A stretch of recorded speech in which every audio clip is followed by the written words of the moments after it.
Well, now I want to take a look at a brand new movie called The Letter Writer, which has just been released onto streaming platforms. It was actually made back in 2018, but because of COVID and everything else, it kind of just ended up getting put on the shelf. Now, you might remember last year I spoke about a movie called The Blue Caftan that I absolutely fell in love with, an absolutely beautiful film.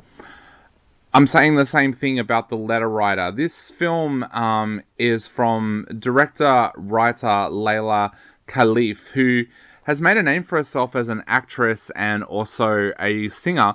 But this is her debut feature as a director, and this is an amazing film.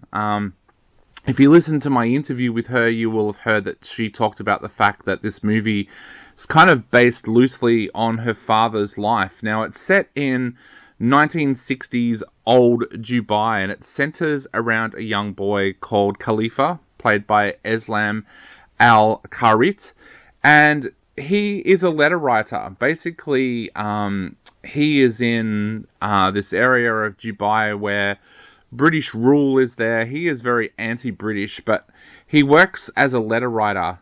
So he writes letters for people that can't write in exchange for money. Now, one of his clients that comes to him is a man called Mr. Muhammad, played by Muhammad Amir Nawaz. And he wants him to write love letters to the daughter of one of the British delegates that are there, Ellie, played by Rosie McEwen. But in doing so, Khalifa falls in love with her as well, especially when he can put a face to the name. So you kind of have this weird love triangle between Mr. Muhammad, Ellie, and Khalifa. But this just ends up being a completely beautiful film. It touches on some very, very deep themes, including colonization. So at the start of this movie, Khalifa is very anti-British, and we see that kind of rise up against the British during this movie, and that, of course, at times lands Khalifa in trouble as well. But at the same time, he has fallen in love with a British woman. There's so many themes in this movie that I found when I was watching it that just makes this such a beautiful film. Right down to the fact that Khalifa originally is trying to impress another girl, and you can't get a gauge on her. Like, he tries to buy her the best fabric. She kind of rejects that, so it kind of touches on that thing that you have as a young boy where you're not exactly sure what a woman is going to look for in you, so you try everything. But some of the other themes in this film as well that are explored are things like, as a child, not wanting to do the job that your parents want you to do, or the job that they do. There's so many different things in this film where when you watch it, you realize that not much has changed in the world from the 1960s when you look at some of the things that these characters are going through. Even Khalifa's dad, wanting to do a job that's kind of redundant. Like, nobody wants what he's selling anymore because it's so old-fashioned, but at the same time, he wants to keep doing that because that's what he knows and loves. And I guess a lot of us go through that these days as well. But this is just one of those beautiful films. It's one of those films that I unfortunately think a lot of people will see pop up on streaming platforms and skip over it, but they shouldn't, because this is such a beautiful film made even better by this brilliant performance by Eslam Al-Kharit, who is fantastic.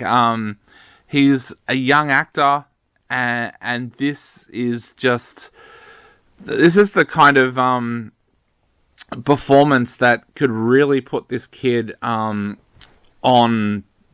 the main stage. Like, when I was watching this movie, I kept on thinking of Dev Patel's performance in Slumdog Millionaire and how that made him a household name and ended up getting him some amazing roles going forward from that. So, look, this is a great film, I think, and also we talk about the acting, but I think this is also a movie that shows that Layla Khalif is actually a very, very exciting female director as well, someone that we need to be watching, because from what you can see in this movie, she's someone that potentially, with the right surrounding herself with the right people, could be a future Oscar winner.